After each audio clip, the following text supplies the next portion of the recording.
today we'll hear from Obaid, who's one of the original water group pioneers, even before there was a water group, working with Andy and all that. So Obaid, as usual, give us a short introduction and bio for yourself. All right. Okay, thanks everyone. Thanks, Agi. So just a little bit of myself.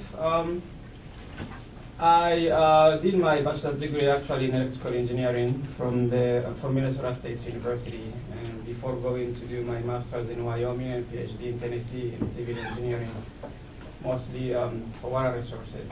So again, after my PhD, I work as I did my postdoc at Oak Ridge National Lab before coming to UA to work with Andy Ernest as a research engineer at the Environmental Institute here at the Civil Engineering Department, where I work with a very good dynamic group. Sagi was there, Javier Bennett, and Robert's group that we worked together. So during that time here at Alabama, I did some work regarding the mobile Alabama River system. So that's what I'm going to present here for you today.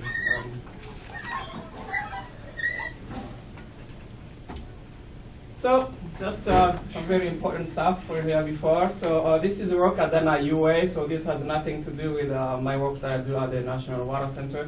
Just to get that clear for everybody. So, because I'm going to talk about some UA drought, some modeling that we do going on in here. So it's not what I do at the Water Center, just so that it's clear for everyone. And so here are some interesting pictures that we have. Put job security there because we work for that. So as long as we have some issues with the water system, which probably is going to be for a long time, we have job security. But we don't want this to happen. We don't want massive drought to happen. We don't want massive flooding to happen. But that's just a reality that we've been seeing often and often nowadays. So. And it cannot be more complicated than that or more confusing. I mean, here we have a lot of drought. I mean, just a severe drought, and at the same time, some people are being flooded. So, get that confusing, but that's what we have in our hands to work with. So, and on the other side, we have this group of people. We have this water, and everyone wants a piece of that. And so we gotta plan. We gotta manage. We gotta do everything. We have the power generator guy who needs more water for cooling. The agriculture need more water. The recreation, fisheries have all the environmentalists also. So we do have resources. So we have all these competing needs, for that amount of resources that we have, and. Good thing is that Alabama has a lot of rivers, has a lot of water, so even though we still need to protect it, but we still have this challenge as far as the competing needs that we have. And here, just talking about challenges, this is some pictures. As you can see, this is Lake Purdue, which gives water resources for the Birmingham area. You can see on the left, on the right. The pictures on the right actually was more recent, about late November, I think. That's where these pictures were taken. So you can see the amount of challenge that we have if we don't have that much water, but all those competing needs to be satisfied. This is also the late November picture showing the DeSoto Falls, also in northeastern Alabama. Another picture also showing, so this is very severe drought conditions. So for us to be able to manage and satisfy all those needs, you need to better plan, better manage, and understand, what's the system, how does it work, what are the challenges that's there. So how do we understand it? So we need to have management policy and planning, but as you can see here, these are some states: Alabama, Georgia, North Carolina, South Carolina, and Tennessee. These are some states that have, as you can see down here, so the red has no policy at all for water management and planning. The yellow, weak policy, and green, some strong policy in place but and being implemented. You can see the column for Alabama. very interesting, you know. I just think that we don't have any policy in place. So when we have issues like, you know, the severe drought that we've seen lately, and we've seen that also very often. We remember the 2008 water wars in here in the South, you know, and I think 2013 also you had like Georgia and Tennessee with some issues there as well. So in order to be able to fight, or in quotation, to fight this water war, in order to plan and manage, we need to have some type of policies. But you cannot have a lot of policy and management planning if you don't understand the resources, you know. How does it occur, you know, what we have, what's lost, what's coming in, what's going out. So that's what we need. And so I say job security because, you know, we have to be accountant for water, you know, we have to be able to give a good inventory of what's in the states, you know, all, you know, the resources that we have. So here, as far as, you know, the water cycle, water inventory, so you can see you do have like rainfall, which brings surface water. You do have water that's leaving the system, so we have, you know, evapotranspiration. We do have some groundwater stock that we have that is kind of depleted, you know, so how much of that is getting recharged, you know, from the rainfall runoff and from the outflow from the stream. So we need to have a very good understanding of this if you want to be able to help decision makers, you know, and water managers to plan for any either flooding, you know, or for drought or anything in between. You know. So the issue is that when we need to understand this system, we need a lot of data, so we need a lot of information. So we need inflow to surface water. That information can come from either hydrological modeling, it could come also from some observed data. So all the information that you have on the screen here, it's something that we need to have in hand in order to provide, you know, data decision making. So inflow recharge to groundwater, for example, this is how we get that information. You can see that I have some black boxes in here that show that a lot of that information can be provided through hydrological modeling. That's basically the tool we have right now, you know, to provide those information. We do have reservoir operation, for example. This can be measured if we can get that information. Some of that we can't get it in the public because that's the operational information. We do have some data that comes from USGS, for example, and some data that, you know, state authority collects and they keep for themselves. It could be data from counties, you know, data from other, you know, research people like the university and so on, if they have their own data collected. But we gotta have all this data together in order to move on. So in this case, this one, I'm just gonna talk about hydrological modeling. What can we do in hydrological modeling in order to help with this endeavor?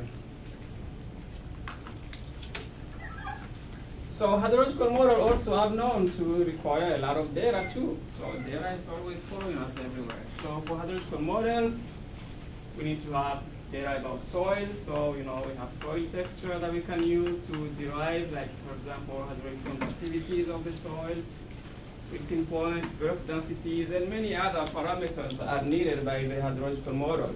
Of course, there are LAMP model, which is just very, you know, taking just the average of certain things, but people are pushing towards dynamic, you know, deterministic models that we use, you know, distributed models. So this model requires also a lot of data that we need to collect to give to the model. So this is just an example showing you the vegetation parameter for the model that I've used here for this work in Alabama. So the model that I've used is a VIC model. If you are in the presentation yesterday at civil engineering, they talked us about the VIC model as well. So these are just some background about the model. So it requires meteorological forecast, meteorological forcing. So that's precipitation. You have temperature. You also have wind speed. It requires soil parameters like the one I showed you just earlier. So there you have about 53 soil hydrologic properties. That's a lot of information that needs to go into the model. And then the vegetation parameters. You need to know what type of vegetation are in a grid, you know, or what's the leaf area index, which is which area of the grid is actually covered by leaves and so on. And also we need to calibrate the model, and for calibration we use surface runoff from USGS. USGS has a product called Water Watch, so that basically when it is just an aggregation of the amount of runoff in a HAC, or HAC 8 in this case, that we can use also to see how well does the model perform, or what do we need to do for calibration. So again, the model is a VIC. The VIC model, you can probably go online and check it out, see what does it do. It basically has 3 soil layers. Every grid is processed separately, and also the good thing about this is that in each grid, you don't just take the average or the vegetation in there, or the most dominant vegetation, but every type of vegetation that's in there is actually represented with a percentage of what's in that grid. So how did we do model calibration? So usually what happens to calibrate or to see how well the model performs, we select gauge points in a stream. We have the data, observed data from USGS or some other source, like historic data. We run the model, we check it against that point, and then we tweak the model so that it matches that point. So say hillside is actually 20, right? So, but the issue is that sometimes you're working on a basin that it doesn't have, it's not closed in. So you have, let's say you have a Mississippi River, for example, that comes from far up there. And then you have a small basin in the south that only see parts of that. Of course, if you want to calibrate your model to match the flow that comes there, you can do that. But we know for sure that that little basin doesn't see all the, it doesn't have all the water that goes to that point. That water also comes from different sources upstream. So we can do that. So we thought maybe let's not do that. Let's select the basin as a whole to calibrate against the basin instead of a gauge point. And this is what we have done. And by the way, this work I started at Oak Ridge National Lab. So this is just some continuation. I came here in Alabama. So you can see that, I don't know if you can see very well, but you can see these are not gauges, but HAC 8 sub-basin that we use for calibration. So you can see how well the basin, and then we calibrate the model against that basin. And this is overall, so these were all the basin, all the USGS HAC 8 for the whole of contiguous US. Excuse me, I think it was about 2,100 of them that we calibrated. We had a supercomputer, so that makes things way easier. While calibrating these, I think it took about 1.5 million CPU hours. So if we have to do that in your own little desktop, probably grow old, before you do that. So we have to understand that we work with all this amount of data. We do also need some very good computing to be able to do what we need to do to get that information. So this is just show you the kind of results, how it matches with, you have the observed data here and then the simulated or modeled data here. So that was just, correlation number, so 0.9. So it seems like the model work overall was very well. Obed, can I ask a question? Sure. So when you say you did it for the HAC 8, how did you do that? You just average the gauge information for the area of the HAC, or how did you get the observed? Water Watch is actually the aggregation of all the runoff in HAC 8, right? From the gauges. I don't know how they do it. Okay. They do the product, But for us, the model was 4 kilometer resolution. So basically, we have we use GIS basically. You have a shape file of the HAC 8, and then you have the grid. You pick the grid which the sunshine fall into that, and also add some percentages. So we get the runoff from the model and aggregate it to match that water. Yeah, I've been trying to figure out how the USGS does that. So that's the product they have there. So overall, in the map, it shows how well. So here we use the NAF subgrid efficiency coefficient. It's just basically a metric that people use to see how well a model performs. So here you can see for the whole US, so what we had. Now Alabama is very good. It's a wet area, so the model has shown some very good results in there. In this dry area, not so much. That's another story. Now, coming to the south here in Alabama, so the mobile Alabama river system, for those who don't know it, so this is just a map. So you do have some part in Mississippi, some part in Georgia, and then here, and I think there's a little bit there in Tennessee also. So this is a very interesting river system because, as I explained earlier about the calibration, this one, it seems like you can follow water from its headwater all the way to the mobile bay. So that's a very good area, even though a lot of the gauges and so are impaired because we have dams, we have diversion, we have all that information. But I just saw that it's interesting because we know that all the water here is all inclusive. So it starts there and always end up in the mobile Alabama system. It's a huge system. It's about 42,500 square miles. It's big, and 45 cubic meters per second of average, discharge. That's quite a lot of water flowing in there. So it's an important waterways. Also, Alabama waterways in the river. So this was an interesting area to look at and see because we have water coming in the states, and water coming out of states in some parts as well, but it's not in there. So we have water coming from Mississippi and water coming from Georgia.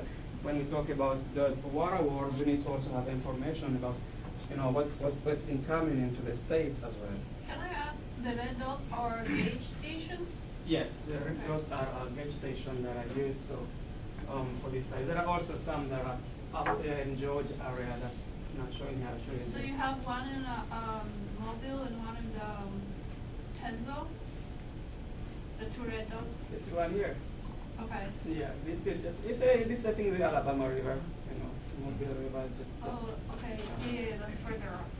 Yeah. Because there is a gauge down in the Mobile as well. Yeah, there is a lot of gauges in there. No, there are not that many. That's why. No, I mean in this state, there is a lot of gauges that I've looked at. I just picked some that to show. Okay. Otherwise, I'm staying here all day long showing you Okay, gauges. sorry. Yeah, it's okay. Yeah, that's further up. So here, this is what I talked about when I said about calibrating a HAC 8. This is the Mobile Alabama watershed. This is HAC 803150203. I don't know. Sometimes the names are so hard for me to pronounce, so I don't even put them there. But as you can see, we do have all these HAC 8, and then we get all the grids that's inside that HAC 8, and then we aggregate that to get the flow. And when we compare to the water watch flow, this is what you get. So some of the statistics showing here, again, this is correlation value, this is the percent bias to just show you how, how well does the model estimate, above or below what the observed value. So 4% here, I think, is below the observed value. So here the model under-predicted here. And the notch subclip also is showing you how it will perform. And this is shows like a very good performance for the model at the HAC 8. The thing is, it's nice at HAC 8, but somebody who's downstream wants to know information about his particular point. He doesn't want to know about the overall, water budget for the HAC. He wants to know at my point, if I'm going to do studies like, flooding, flood mapping and things like that, he wants to know exactly at that point, at the gauge point, how it's going to be, So so we need to do flow routing in that case, So while at the HAC 8 we just had like depth for the runoff. Now we need flow routing to get flow in those gauge points. So how do we translate that HAC 8 information to gauges where somebody can go into its point, any point into the system and get information about the gauge?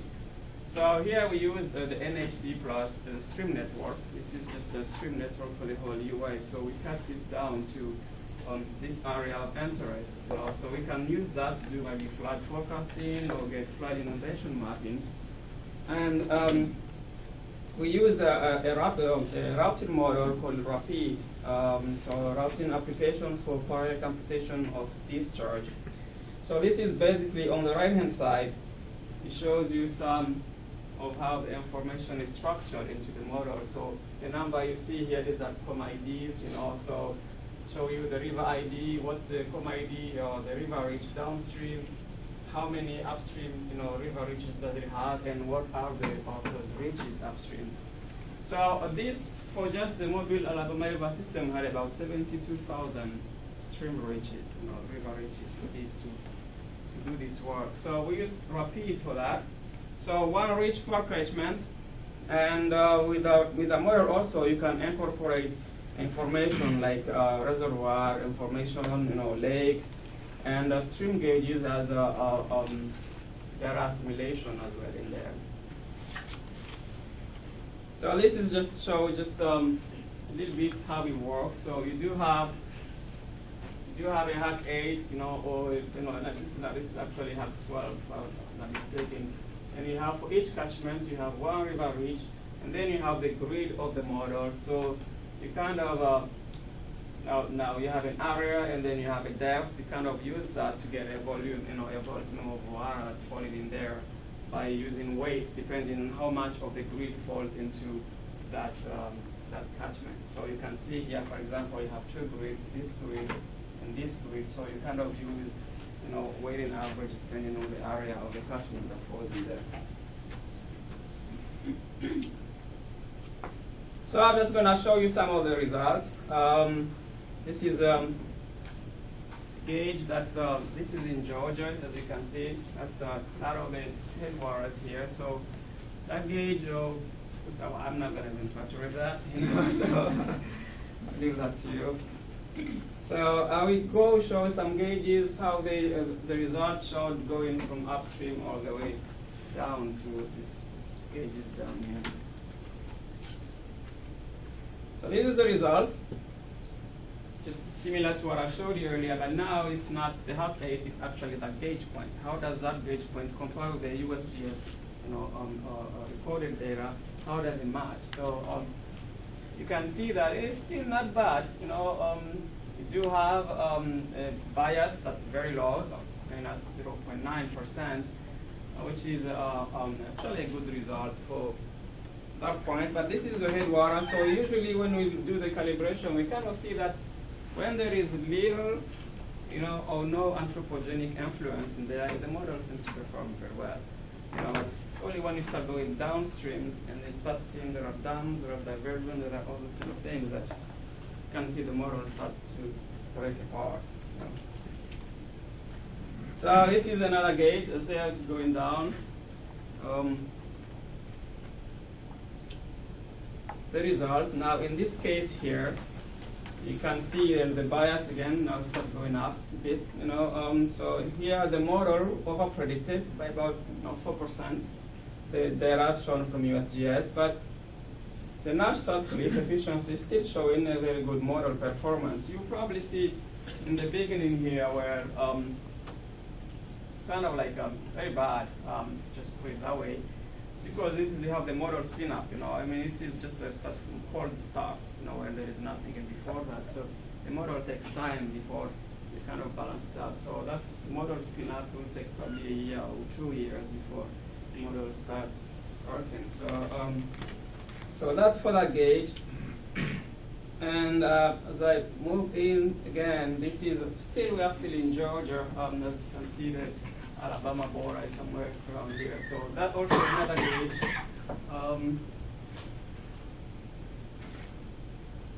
And also this one here, you can see it's about 0.24%. Just show about here, actually the model was calibrated from 1980 to 2000, and this one is a validation period, actually the last 8 years. But I just put everything just in one slide. So.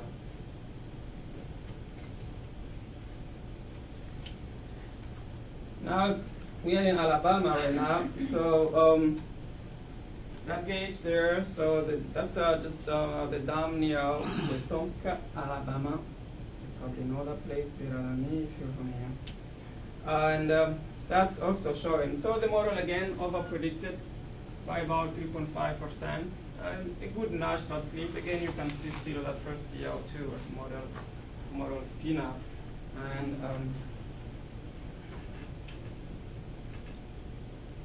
This is now moving down the center of this system. So this is Centerville, Alabama. Again, we do have here a good correlation also. And again, these are USGS gauges points. This is not the HAC 8. And here you can see also we do have about 4% model of our estimates for that flow.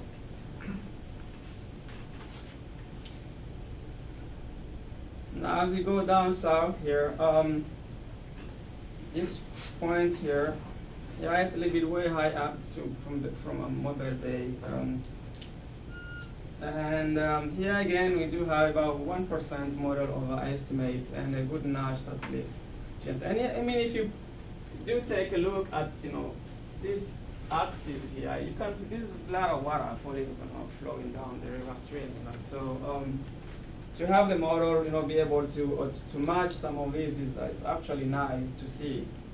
The flow with how far it is from downstream, that location, how far is from the bay? Do you have an idea of the distance? No, I ain't got distance. It's quite weird. So no tidal effect there? Yeah, this is bay down here. So I'm not quite sure. Probably 100 miles, no more than 100. But it seems like a relatively small basin, specifically.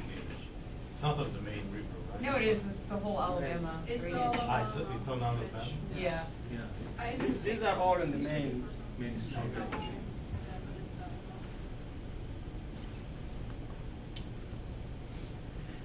I think I'll show this. And so now when I've talked about correction factor, well, first slide that I showed you looks very nice, isn't it? Model matching the information. But now let's take a look at this one here. This is, if you look at the gauge number, 28400. It's the same gauge number as here. 28400. Now look at the statistics, just so horrible. Right. So we do have percent bias, it's just huge. The Nash negative. I mean, the Nash is supposed to be between, 0 and 1, which that should be good. Now we're going in the abyss right here. That's bad. You can see the model hugely over-predict. This is observed data, so it's just too low to even show up in there. But here I showed you, it's very nice, right? So we did calibrate the model, but when we calibrate the model, we actually look at information. There are still information missing, which is the data that we, the water that we divert. Also have the water that's held in reservoir, behind dams and so on. This is where we need correction factors. We need to know how much water actually is being held, in certain regions to be applied to the model to be able to match that information, so the model can match the read. So here when I have these, the only way I could find that out from here to here was to actually plot in two axes. Because when I plot both in the same axis, you couldn't see. The red there is just one line. But now when I have the observed data in one axis and the model data in another axis, now I can see. But here you have about 10 to the 5, and here 10 to the 10. So huge order of magnitude change. But at least now I can see the difference, kind of the multiplier that can go. So as you can see, just by looking at the pattern of the model, it looks like the model is actually following, the pattern of the flow. It's just that it's just too much water that is showing. Now I can see how much water is actually being added, so it's almost like a multiplying factor that we can use to adjust the model that we need to know, because these are not natural streams, these are hugely impaired streams, and I think that correction factor will allow us to see, to modify the model to show better information. So this is another of those streams that I showed you there, those gauges, and you can see huge overprediction, very bad Nash here, and when I use the two here on the two axes, I can see that I can use the multiplier to be able to. So this correction factor, I think, kind of national water model is actually implementing something similar, where you actually have regional factors that get applied to that to be able to adjust the model. This is not, it's not DA, it's not data assimilation, it's just simple fact of knowing that this area have this much water that maybe we can adjust the model by using a multiplier like that. So some remarks to that. So I just showed the 6 gauges. There is a lot more that I have actually processed. So the model did perform well. That's been saying that over here, and always overpredict, which is understandable because it cannot account for the water that's been held upstream. You know?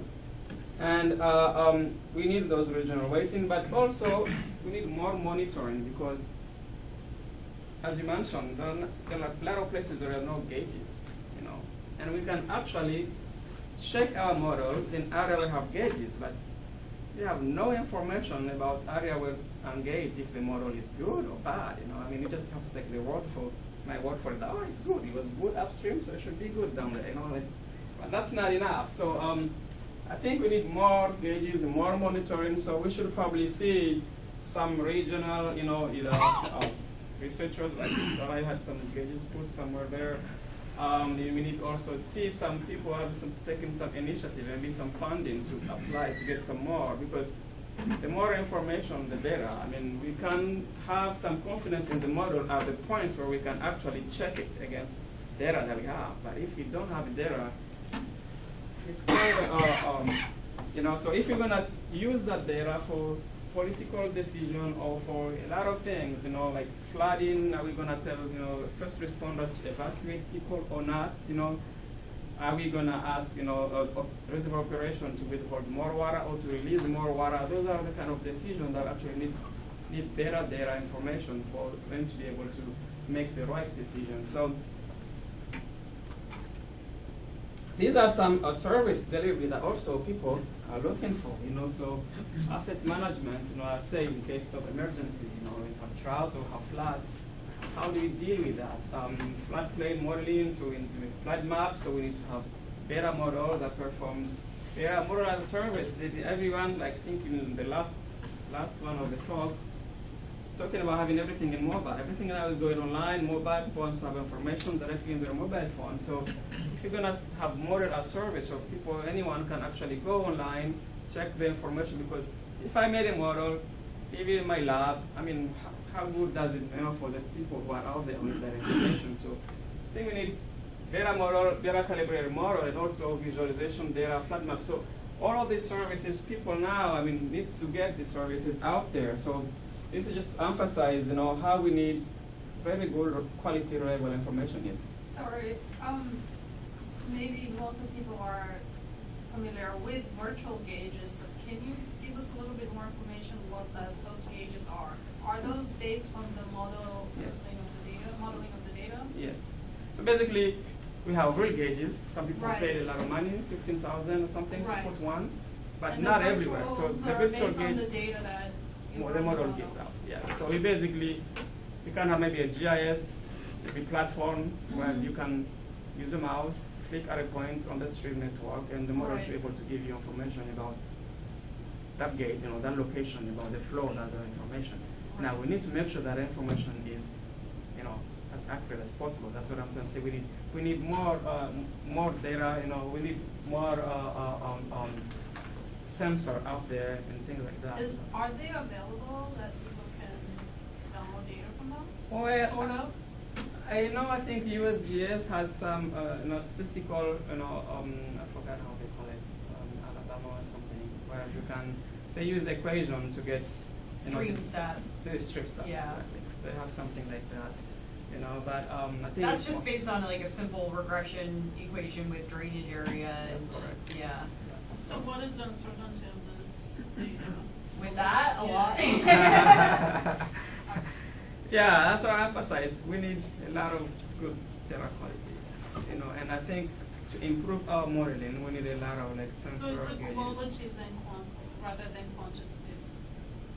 For Right? the You Alabama can't stream use stuff? it for too precise. Yeah, I mean, it's- further calculations or anything. Yeah, it's better than nothing. Yeah, it gives you Yeah. somewhere to start off. Yeah. Okay. You know, I mean, better than nothing, as Sarah said, but Okay. you know, the accuracy, you know, it's here and there. But we need to improve on that. So, I'm not going to say climate change, I'm just going to say changing climate. So we all can agree that climate is changing, right? So that part, I think, have no discussion. The discussion is that some are thinking science is saying it's warming, alternative science say it's cooling. And some think it's man-made, alternative thinking say it's God-made or something else. So, but at least we agree that it's changing, and the climate is changing, and we need to do something about it. So I gave this before, so we need to be better accountants, to build inventory, now to better speculators for the future, because you saw in this, we're talking about 2100. I mean, probably be dead a long time by then, 2100, but we still need to get information as we go into the future, So we need to be better, not speculating, but forecasting, basically, So, and to be able to forecast, we need to be able to get, very good data, and then to get better information for the data forecast. So, I think I'll stop there. I just saw this YouTube video. I don't know, how does it open? Just there. Yeah, this is just a small basin down South Alabama where I just did some simulation before. You can see, from the rapid and from the data from Big, just get some simulation how it works. So I will stop there for today if you have any questions.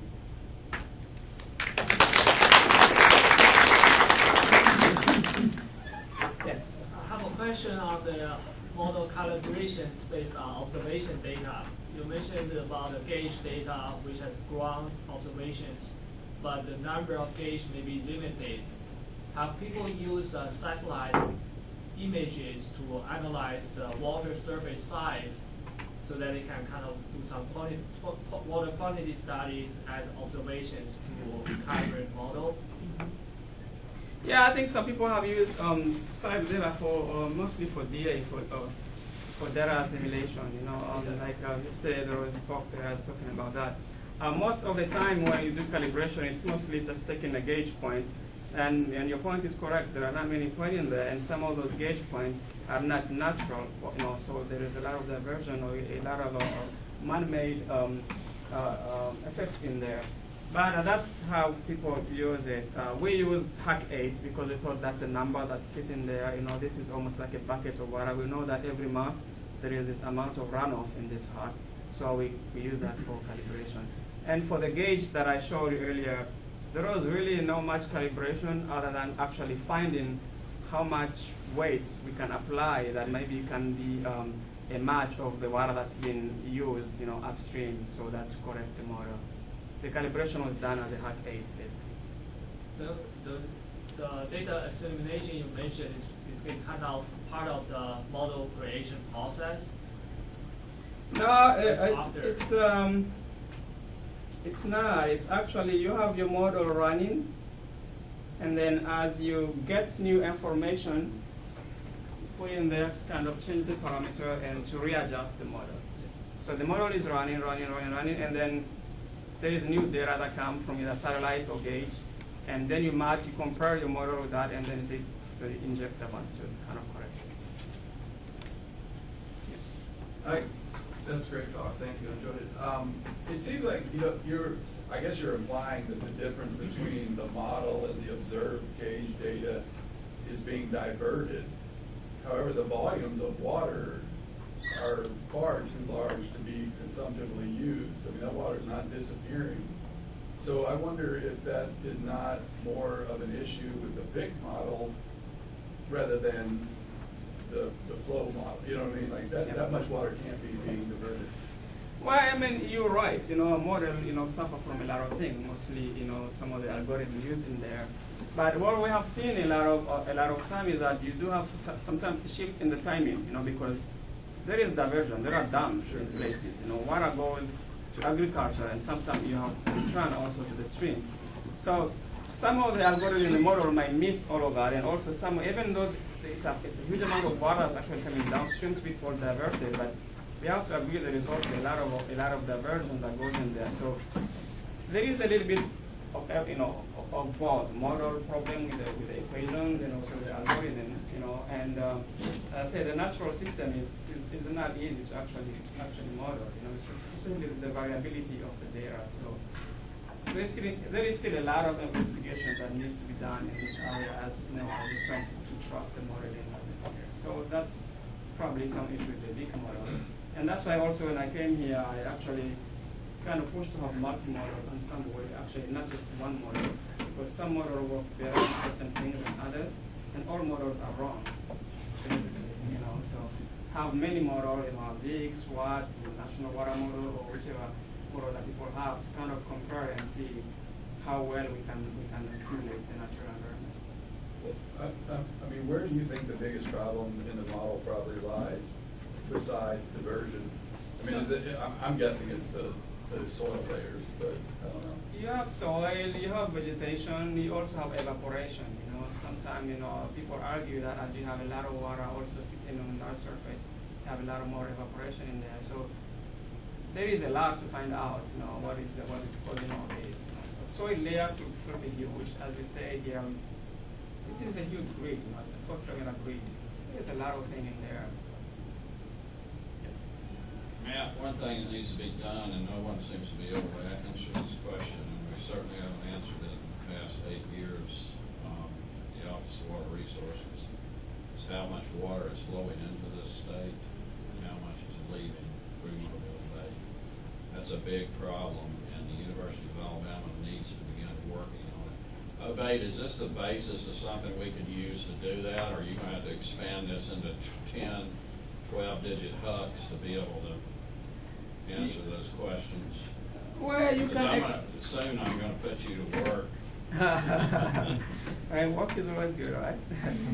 Now, I think you need to, as you talk about soil, a 4 kilometer grid is big. So, I think we need to go maybe lower grid, improve on our equation. But I think the smaller scale we go, the more processing we can represent, So, it just requires a lot of computing, power to do that. But I think we have probably more chances of getting a little bit better results. I go to a certain resolution. I'm not just saying that the higher you go, the better you're going to get, because that's probably just a fallacy, but there is a point where probably we're going to get a lot more information than just a 4 kilometer grid. Another thing we're trying to do, Matt, there's a piece of software out there called Oasis, and what this software allows you to do is take any stretch of a river and calculate it in terms of flow, and then predict if you did some event downstream, evaporation, whatever the event is, how much is going to affect it downstream. We need to superimpose that on top of this. The university's going to buy that software, by the way. I agree with Matt completely. I think the problem is with the big model, because the assumptions that you make, the results that you show, that the runoff calculations are very good.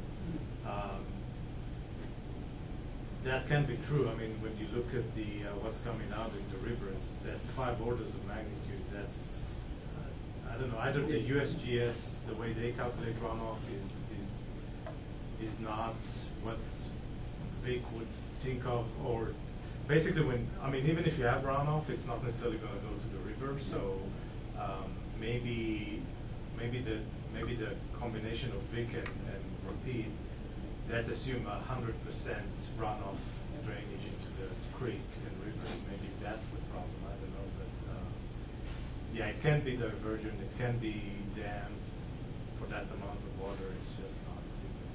Yeah, so every time actually you stitch 2 models. This is a Vic model and a Rapid model. This is not all together. Every time you stitch 2 things, sometimes you do have some vulnerability in there. So it's possible, and I'll be very much interested to see. You have a shop, if you get some student working on a different model and see how that. I'm running models every day. So I think. Well, we talked a lot about this, and I think the interaction between a surface model and a vector-based model is very interesting, and the water model, natural water model, is doing it, and it's a cool concept, but.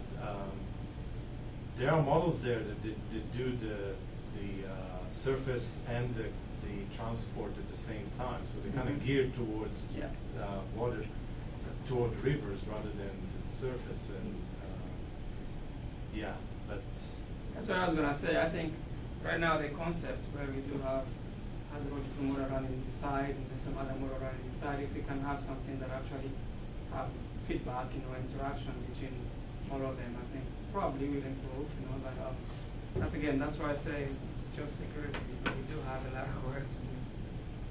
Not to make things complicated, but you have to account for the groundwater contribution to it, or loss to the system. it's supposed to do that, right? And that's Does one it thing do that it? Vic doesn't do. It doesn't.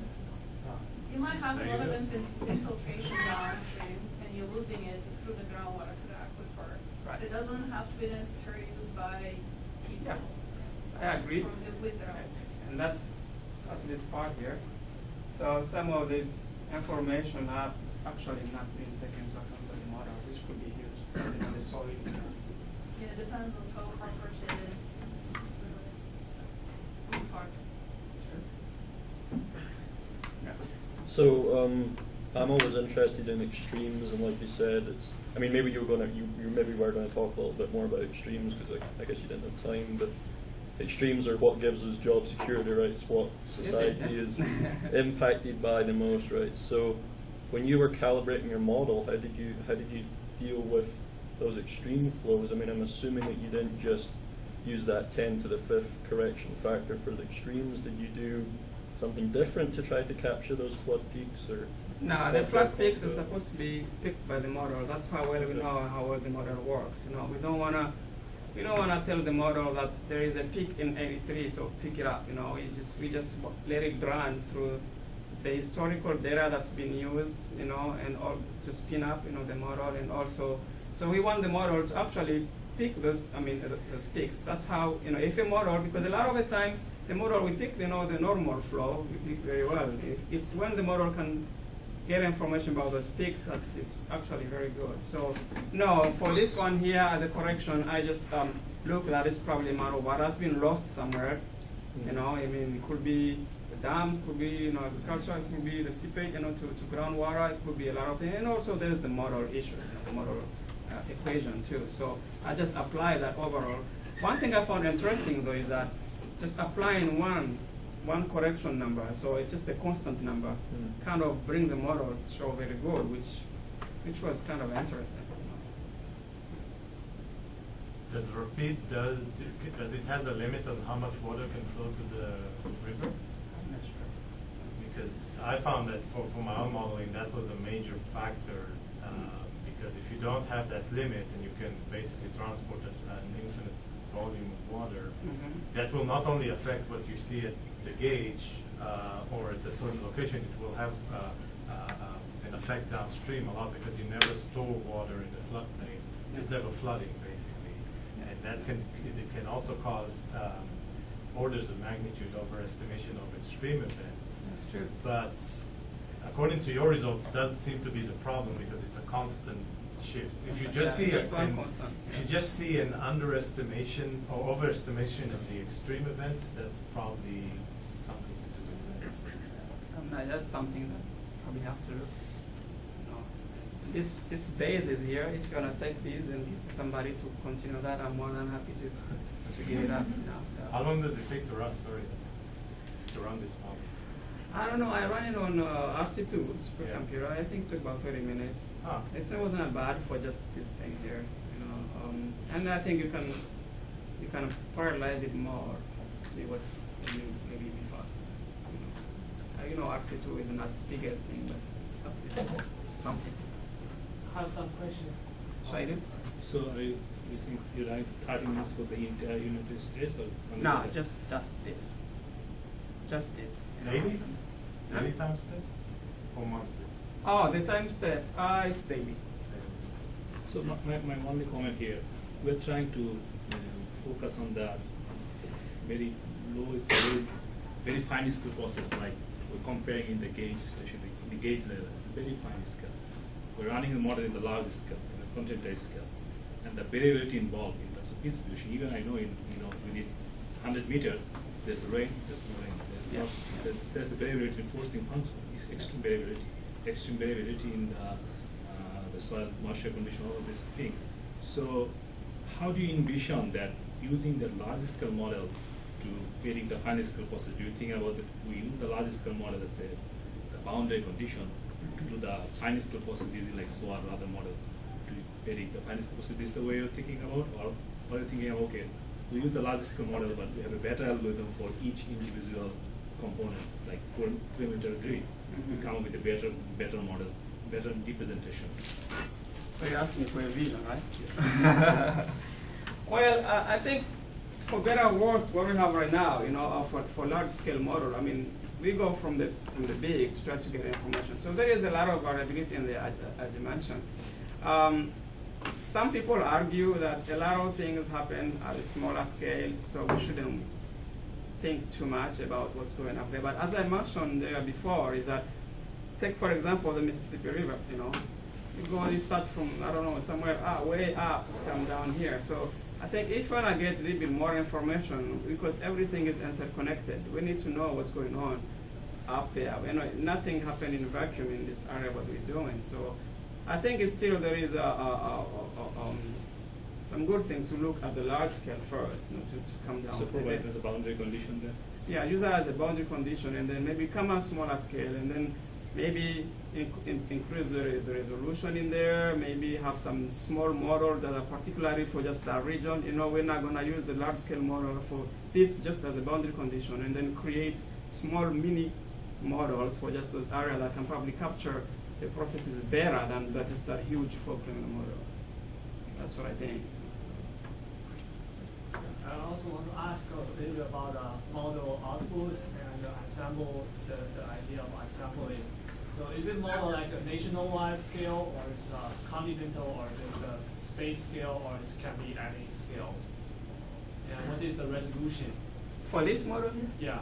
This one was US, conterminous US, for the whole US. What is the resolution? 4 kilometers. Oh, 4 kilometers square. Okay. And about this, so is it on the river network, on the network, or is it like an entire continuous map? Continuous. Continuous Everywhere. 4 grids for the whole US. It's about 500,000 grid cells. So it's, but the water is kind of flowing in the river streams instead of just randomly located everywhere. Is there any like topological constraints in the model output, like the river channels? No. The model gives you runoff. Oh. The runoff is everywhere. Then we use a routing model to route the runoff to the streams. And about the model ensemble, I heard that in climate fields, they also have similar scenarios. You have 10 or more than 10 models. They didn't agree with each other. Don't agree with each other, and then maybe people come up with ideas, either averaging or some other, which is the best. Some work on the entire ensemble, or some are more detailed each ensemble at each location. So how is the current status? What is the current way state of the art people have dealt with this hydrological model ensemble? Is there any current work that's considered? Well, I think, I am for multimodal, as I mentioned earlier. I think we can probably get a little bit more value having multiple model working and then create an ensemble. Yes, I don't work in the climate model, but I have seen, they have a number of climate models, and yes, sometimes they give huge differences. That's why people use multiple and then averages out, So I think in hydrological modeling as well, instead of relying all in one model, which we are not sure if it's, accurate or not, I think we'll get maybe some value having multiple models and then trying to see.